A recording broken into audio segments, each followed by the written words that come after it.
Hi, everybody. Welcome back to the Silver Silk and More channel.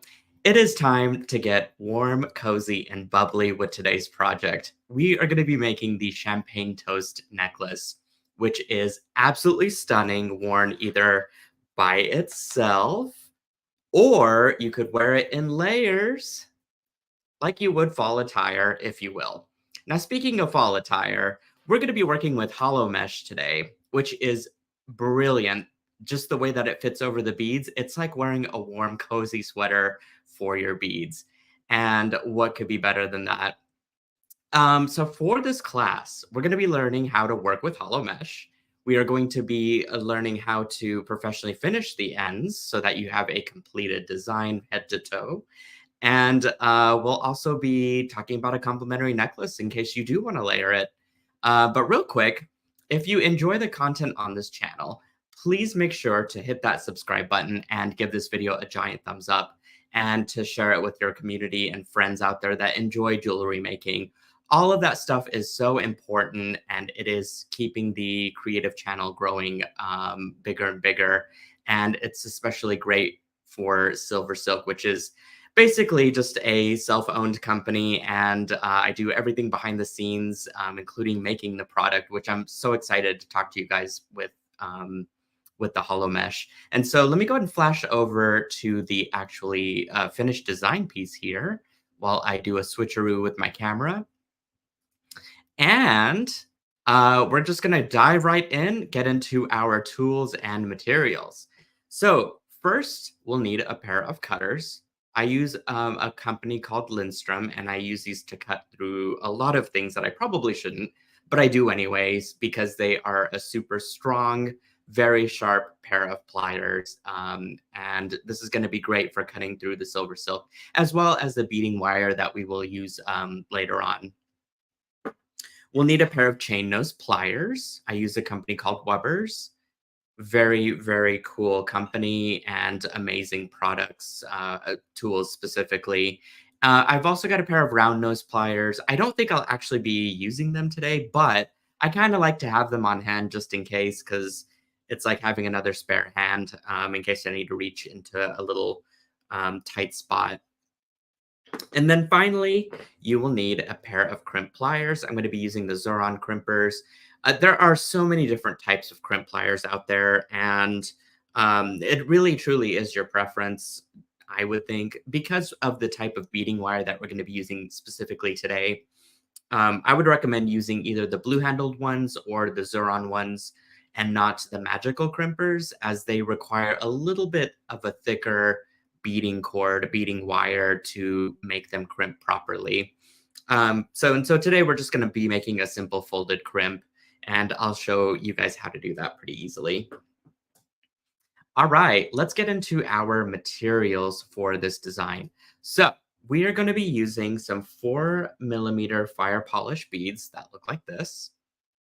Are these not sparkly or what? Now, they really do remind me of champagne, and so the name just could not be any more on brand here for this. This is absolutely a beautiful check glass finish with the gold and the clear kind of working with each other.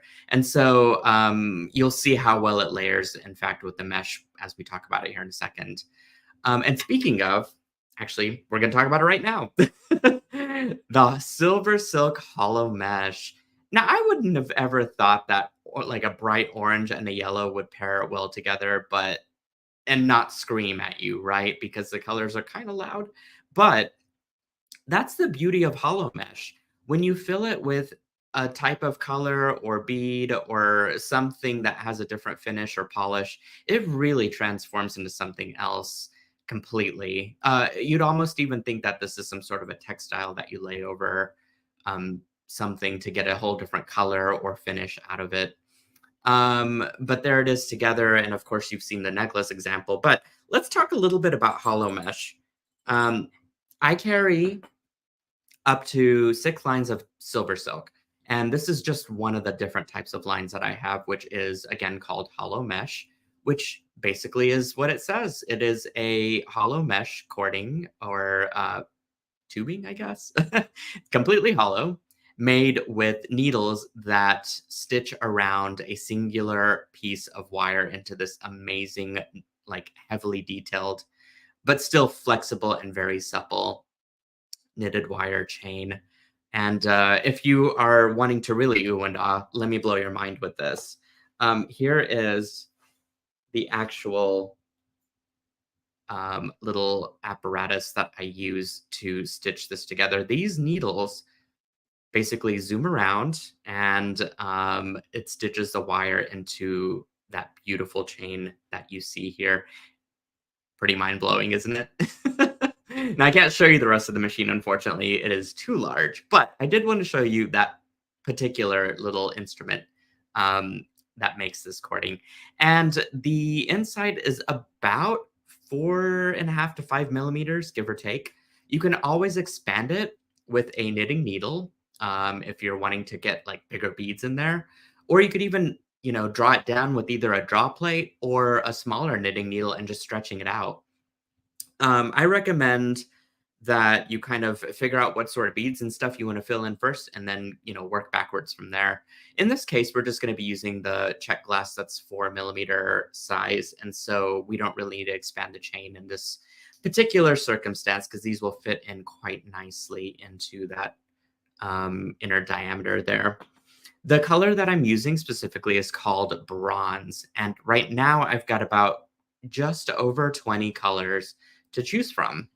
And so you can go real crazy and buy all of the different check glass finishes and all of the different silver silks and really just go to town on these different color combinations and layer these designs up together because that's, I think, the most spectacular part of this whole project.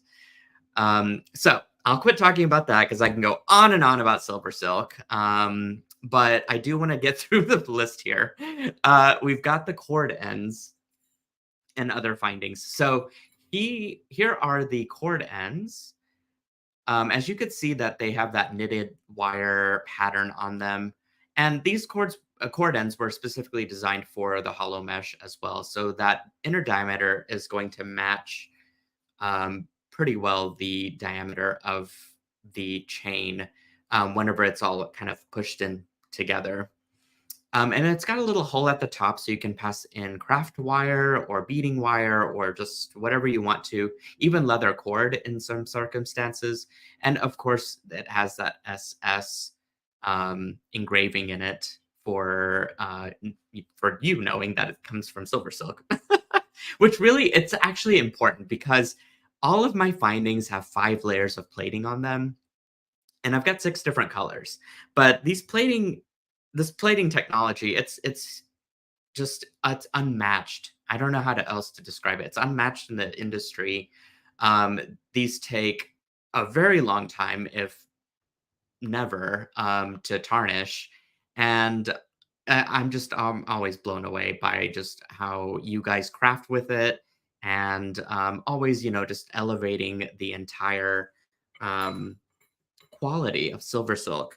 And I do that through all of my findings, including the toggle clasp, as well as the jump rings, which don't have the SS stamp on it, but they do have the same exact plating technology on it. So you're also getting matching color across the board with the different findings. All right, let's talk about beading wire because you will actually need fine beading wire. I'm using Softflex Company, one of my favorite companies in the world, and they make an incredible beading wire. And the reason that we're using fine today is that the check glass beads have a smaller hole than I would have anticipated, actually. So you could probably get medium-sized beading wire. I would recommend the fine because we're going to be passing back through the actual little beads twice with the beading wire since we're going to be crimping it. And so the fine just allows it to be a lot easier and smoother to do that. Again, Softflex beading wire. If you haven't grabbed the fine size, I'd recommend it. And we will also need some crimp tubes. And I picked out a copper color. You can go with the gold colorway if you want to. I particularly wanted to use copper today. And I love these. They're seamless. They've got a thick wall. also are tarnish resistant from Softlex Company. They make an incredible crimp tube. So if you're going to grab the wire, grab the crimp tubes. All right, so that is all for the example that I'm going to show you here for this design.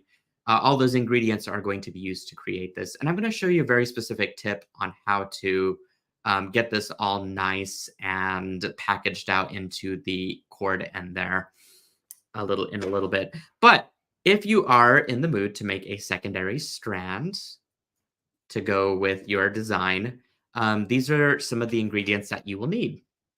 You will need 2 grams of seed beads in size 8. This is just a gold-plated color. It matched beautifully. It's kind of a warm gold. So when you're thinking about gold tones, um, just make sure that across the board, you're either going with that lighter champagne color, or if you're, trying to kind of go with a warm gold finish, that might contrast a little bit with that yellowish gold color. So this one tends to be a more warmer gold, which actually complements that bronze color palette that's, the knitted wire essentially, rather than being more of a cold, gold color of orange.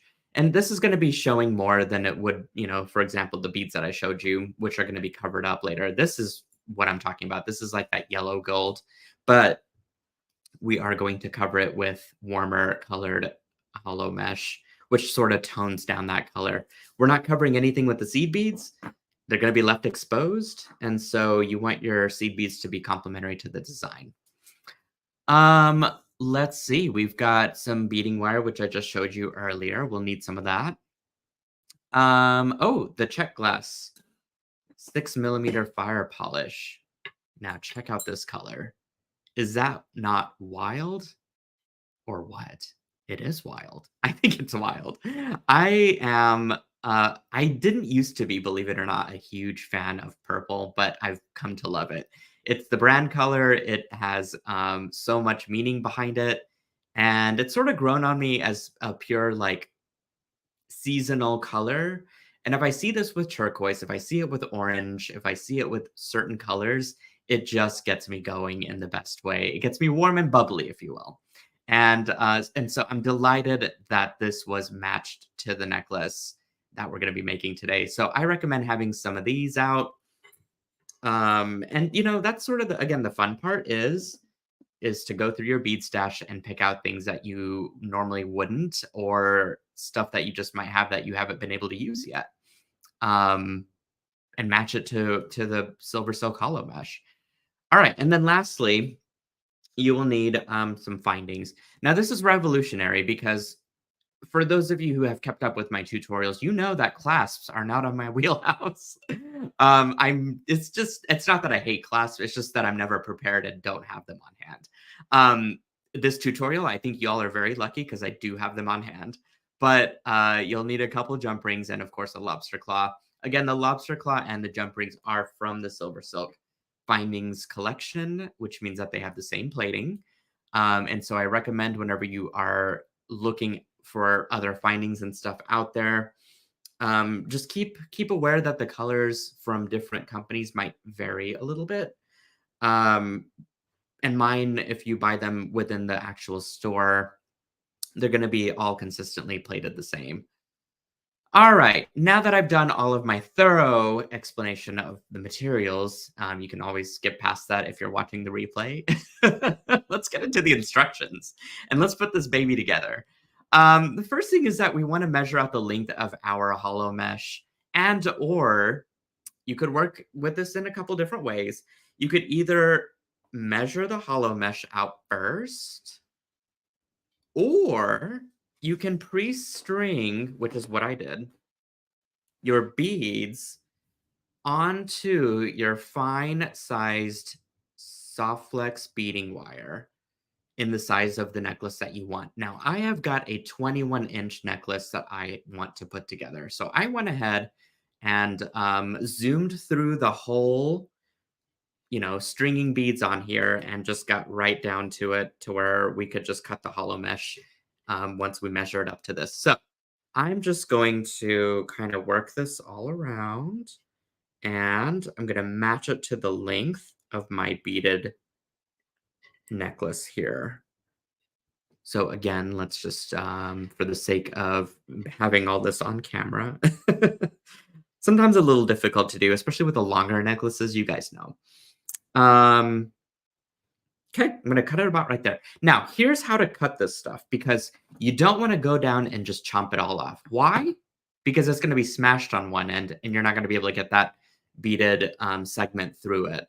So what I recommend doing is just taking it one knit at a time and just go around and around the diameter of the chain, chopping it off one knit at a time. And this will help preserve your round shape without smashing it flat. And now you're pretty much ready to stuff it. So there is a secret to stuffing that's, I think, hopefully going to blow your minds if you haven't learned it already, because this tip is going to be very helpful whenever you go to string this. Now, if you just go and try and string this all the way through, you could see that the knits are not allowing that wire to pass through easily. Okay, it wants to go in every single hole of the knitted part, and boy, can that get annoying.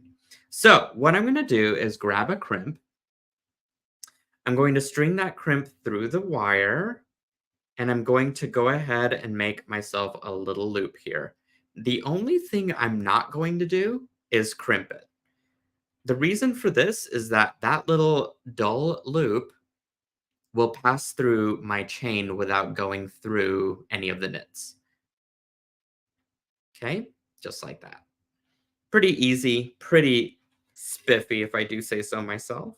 And all you do at this point is you just go right through with your beads. And in fact, I'm going to just advance this to the next part here because that's exactly what we're doing. And by the way, just look at this deliciousness. Now, you could see some of that yellow gold went away and was replaced by a warmer tone because those colors are starting to vibrate off of each other. Now, here's the before and the after. Pretty awesome, isn't it? Super reflective, that metallic sheen right over those faceted beads. Just talk about a chef's kiss. So I'm just gonna go all the way down, just working this. It's kind of fun to see it actually like appear on this other side. That's just me being real nerdy and watching this like a choo-choo train kind of going through a tunnel. Um, and I'm just gonna get down here to the other side here. Now, there are a couple ways that you can finish the ends here. And more importantly, what I'm going to do is make sure that once my end comes up on this other side, I'm going to release it off the crimp and I'm going to apply that crimp, excuse me, the bead stopper right back on. Um, Again, couple of methods. So the first method that I'm about to show you is that you can actually go through and just kind of press it over the beads nice and tight so that it's not going to escape or slip down over the beads when you're wearing it. And so the second way to do this is that if you're really wanting some extra security, you can actually go through the knits a couple times, not a whole lot, just enough to kind of like really hold it at the top there. Okay, I just went through a couple of the knits and then just scoot your beads right on down as best as you can. And at that point, that's when I'm going to start kind of pressing this together. And it's going to bundle up quite nicely. It'll taper, in fact, and also it really won't slip down because your beading wire did go through those knits, and it's going to hold it nice and anchored in place. So why don't we go ahead and do that to the other side here? Oh my gosh. This feels, by the way, I just have to hold this up. This feels so luxurious. It's so wavy and fluid and just all the things, right? All right. So again, let's do that one more time. We're going to go through a couple of the knits here, and you could be right on the edge, and that is perfectly okay. Hopefully I cut this to the right size. I think I'm gonna have a little bit of extra slack there, but that's okay because it'll just be extra fluid. All right, and then I'm just gonna go ahead and pinch it there at the top, like so. Nice and packaged and bundled together, as you can see. What's nice is that my beads won't fall out at this point either, which is really what I don't want happening live on camera. All right, let's get our copper findings. And you know what? In fact, here's what's happening. I thought that this was going to be like pretty fluid, but I'm getting like a real a real big gap there. So for my OCD, you guys, I'm just going to cut this right off and trim it up a little bit. Definitely overestimated the amount of silver silk, which is a good thing because you can always cut off, but you cannot add on. Remember that tip. I feel like that's like the first thing that we learned in crafting anyway, though, right? Or sewing. Um, there we go. Okay, slight adjustment, just going with the flow here. All right, so now I'm going to attach my end cap. I'm just going to string that right into the hole there. And you could work with both sides at once if you want to. And it just slips right into that end cap quite lovely. Okay. You might have a few wire fuzzies on your table. Just kind of dust those right off. I call them wire fuzzies. They're just little wire shards or whatever splinters that kind of occur whenever you cut silver silk. And that's just the way because it's knitted with wire, of course, right? So let's get some stuff at the end. Here's the fun part now. You can actually, if you want to, which I guess I don't really have any extra beads out at the moment. You could add on a few extra beads here at the ends to embellish. Always a fun thing. If you're making a bracelet, in fact, so we can pretend like this is like a half C or shorter, right? Or even a wrap bracelet. Oh my gosh, now I'm completely derailing into other designs that I shouldn't be, but maybe we want to make a wrap bracelet and add some extra beads on because that's what we do, right? Embellishing is always fun. I'm sorry, but it is. You can always add on extra beads and kind of extend out your bracelet or necklace if you want to, and then put on your clasp. In this case, I think I'm just going to keep it short and sweet. Perhaps it will be a wrap bracelet for somebody. I don't know. But I am just going to go ahead and crimp on a jump ring as such. And in fact, we can move into our illustration for this next step, which is to pass it through the end cap as efficiently as you can. There we go.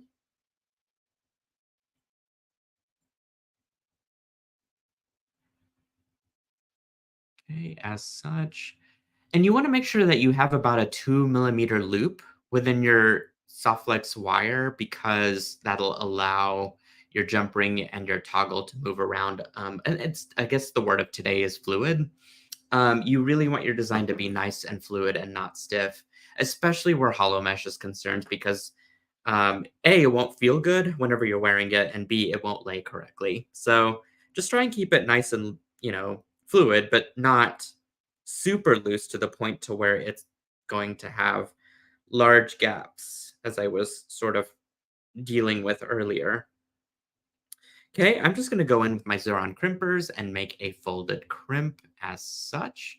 And then once you're done doing that, you can, of course, go back through and clip your extra wire with your cutters. As such, easy peasy. Okay, let's do that again for the second side.